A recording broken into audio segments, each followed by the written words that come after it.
ఆంధ్రప్రదేశ్‌లోని హాట్ టాపిక్‌గా ఉంది. అంతకుముందు కూడా చాలా హల్చల్ చేసింది. తిరుపతి లడ్డు కల్తీకి సంబంధించి దాని వ్యవహారం, వైసీపీ పైన ఆరోపణలు ఇవన్నీ కూడా చూసాం. సో, మరి పవన్ కళ్యాణ్ గారు రీసెంట్‌గా కూడా దానికి ఆయన మొదట్లో ఏం కామెంట్స్ చేస్తారో దానికే స్టాండ్ అయ్యి మాట్లాడడం అయితే జరిగింది. ఎలా చూస్తారు దీన్ని? నేనేమంటున్నానంటే క్లియర్‌గా నేను మీకు అప్పుడే ప్రూఫ్‌తో సహా నీకు గత గత వీడియోలో ప్రూఫ్‌తో సహా చూపెట్టిన. మీకు పలానా సంస్థ దాన్ని దాన్ని అది చేసి రిస్క్యూ చేసి దాన్ని క్లియర్‌గా ఏమేమి ఆయిల్ కలిపిర్రు, ఏం చెప్పిర్రు అని చూపెట్టిర్రు. మళ్ళీ మొన్న సిట్ ఇప్పుడు సరే పోయింది అది కోర్టుకి పోయింది మళ్ళీ సిట్‌కి ఇచ్చి సిట్ రిపోర్ట్ ఇచ్చింది కదా క్లియర్‌గా. మీరు ఆడ నెయ్యే వాడలేదు. పనికిరాని చెత్త నూనె ఏదో వాడి దేవునికి మళ్ళా మేము వాడలేదు ఆయన మన జగన్మోహన్ రెడ్డి గారు ఏమంటారు, నాన్ వెజ్ అసలే వాడలేదు అంటారు. నాన్ వెజ్ అనే పదం ఎందుకొస్తది? నాన్ వెజ్ అనే పదం ఎందుకొస్తది అక్కడ? ఎందుకంటే టీటీడీ తిరుపతి దేవస్థానం అనేది ఒక పుణ్యక్షేత్రం. వెంకటేశ్వర స్వామి కొన్ని కోట్ల మంది ఒక ఆదరించే దేవుడు. అక్కడ నాన్ వెజ్ అనే మాట్లాడాల్సిన అవసరం ఎందుకొచ్చింది? అంటే నేనేమంటున్నా అంటే, ఇది మా హిందువుల మీద ఏదో కుట్ర జరుగుతా ఉంది. నీకు అప్పుడు చెప్పినా, ఇప్పుడు అది చెప్తున్నా. హిందువుల మీద కుట్ర జరుగుతా ఉంది. ఇది ఏందో అది అర్థమవుతలేదు. తొందరలోనే ఆ సిట్ కూడా ఇవన్నీ బయట పెట్టి సీబీఐకి అప్పచెప్పాలని కోరుతున్నా.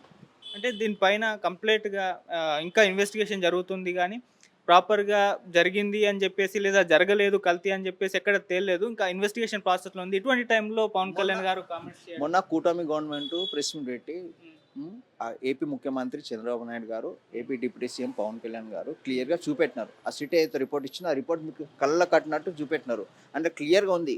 ఏదో ఎంత వాడినారు, ఏం సంగతి ఏందనేది. మళ్ళీ వైవి సుబ్బారెడ్డి గారు కూడా చెప్తా ఉన్నారు క్లియర్‌గా. అవును జరిగింది. అలా ఎవరైతే జరిపినారో వాళ్ళ పేర్లు కూడా సిట్ రిపోర్ట్‌లో ఉంది.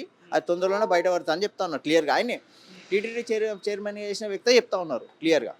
అంటే గతంలోనే సుప్రీంకోర్టు ఒక స్టేట్మెంట్ కూడా ఇవ్వడం జరిగింది. దేవుణ్ణి రాజకీయాల్లోకి లాగొద్దు అని జెప్పేసి. ఇంకా ఆ ప్రయత్నం చేస్తున్నారు. ఎవరు లాగుతున్నాం మరి రాజకీయం చెప్పు? ఇప్పుడు దేవుని రాజకీయం లాగుడు అంటే అది మేము ఏమంటున్నాం, ఈ రాజకీయాలకు సంబంధించింది కాదు ఇది. ఒక మనుషులకి మనోభావాలను దెబ్బతీసి అది చాలా సెన్సిటివ్ విషయం ఇది. ఎందుకంటే పుణ్యక్షేత్రం టీటీడీ అంటే దేవస్థానానికి కొన్ని లక్షల మంది వెళ్తూ ఉంటారు రోజుకి. అట్లాంటి పుణ్యస్థానం మీరు కల్తీ చేసి మీరు ఇంకా దేవుని మీద మళ్ళీ రాజకీయాలు అనే ఒక ఏస్తురు అనేది తీసుకొచ్చి మచ్చని మీ పైన తీసుకోవాలని చేస్తూ ఉన్నారు. అట్లేముండదు. ఇంకా ప్రజలు పిచ్చోళ్ళు కాదు. ప్రజలు ఎంతవరకు మీకు సహకరిస్తే మీరు అంత బాగుంటారు. ప్రజలు సహకరియకపోతే ఎవడైనా సరే పోవాల్సిందే. ఎందుకంటే గతంలో చూసుకున్నాం. 7 కొండల్ని 2 కొండలు చేశా అనేవారు. వాళ్ళు ఎక్కడున్నారు ఏం సంగతి? ఈయన కూడా వీళ్ళు కూడా చేసినారు కాబట్టి ఆ దేవుడు చూసుకుంటారని కోరుతాం.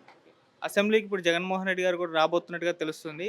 మరి మొదటి రోజు వచ్చి తర్వాత వెళ్ళిపోతారో లేకుంటే కంటిన్యూ అవుతారో తెలీదు. వచ్చిన తర్వాత ఈ కల్తీ లడ్డూకి సంబంధించి ఒక చర్చ అయితే పెట్టబోతున్నారు. మరి ఆయన దీని గురించి చర్చిస్తారా? మాట్లాడతారా? క్లియర్‌గా ఇప్పుడు వాళ్ళు తప్పు చేయలేదంటేనేమో చర్చిస్తారు. తప్పు చేయకపోతే అసెంబ్లీలోకి పోతే వాళ్ళకి అవకాశం ఉండాలి కదా ఫస్టు.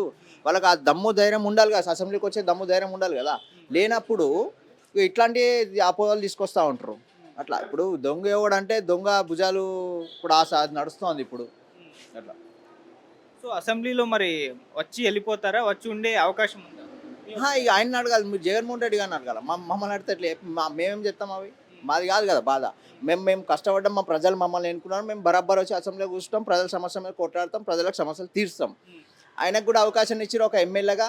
ఆయనకు ఆ చిత్తశుద్ధి ఉంటే వచ్చి కూర్చొని కొట్లాడి ఆయనకి ఏం కావాలో తీసుకోవాలని కోరుతా ఉన్నా. ఓకే. ఇప్పుడు ఆయన లేకున్నా దానిపైన చర్చ అయితే జరుగుతుందా అసెంబ్లీలో? అసెంబ్లీలో ఇప్పుడు టీటీడీ అనే దేవస్థానం అనేది కొన్ని లక్షల మందికి సంబంధించింది కదా! కాబట్టి నేనేమంటున్నా అంటే ఆ ఒక చర్చ జరుగుతుందంటే జరగాల్సిందే కంపల్సరీ. ఇది నేషనల్ వైడ్‌గా వెళ్ళాలి. ఇంకా చాలా అది కావాలి. ఎందుకంటే ఇట్లాంటి తప్పులు ఎక్కడ జరగకుండా కావాలని కోరుతా ఉన్నాను.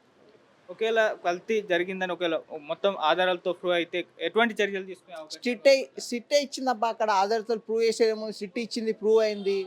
రానున్న రోజులలో వీళ్ళని జైల్‌లో ఏస్తుంటే చూస్తాం మనమే. ఓకే. Thank you.